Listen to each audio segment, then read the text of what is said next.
अस्सलाम वालेकुम friends, welcome back to my channel Laiba health tips. Friends, आज मैं आप लोगों के साथ आंखों के गिर सियाह हलकों का इलाज शेयर करने जा रही हूँ। फ्रेंड्स, सियाह हलकों के लिए आज मैं आपको एक मैजिकल टिप्स के बारे में बताऊंगी। ये सच में बहुत ज़्यादा इफ़ेक्टिव है। अगर आपकी आंखों के गिर्द सियाह हल्के और गड़े हैं तो उसके लिए आज मैं आपको बहुत अच्छे टिप्स बताऊंगी।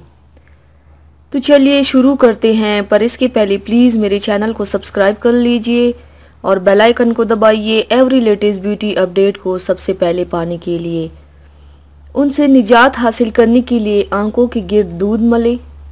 नंबर 2, रुई को गुलाब के अर्क में डुबोकर अपनी आंखों पर रखें और 10 मिनट के बाद उतार दें।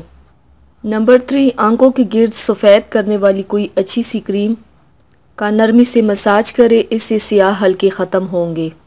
नंबर 4, इसके अलावा रोगन बादाम से मसाज करें, 5 मिनट बाद साफ़ कर लें। नंबर 6, गड़े ख़त्म करने के लिए सुबह उठकर अपनी उंगलियों को आपस में रगड़कर गर्म कर लें और उनसे आंखों के गिर्द मसाज करें। तो व्यूवर्स, थैंक्स फॉर वॉचिंग। मेरी वीडियो को लाइक और शेयर ज़रूर कीजिएगा।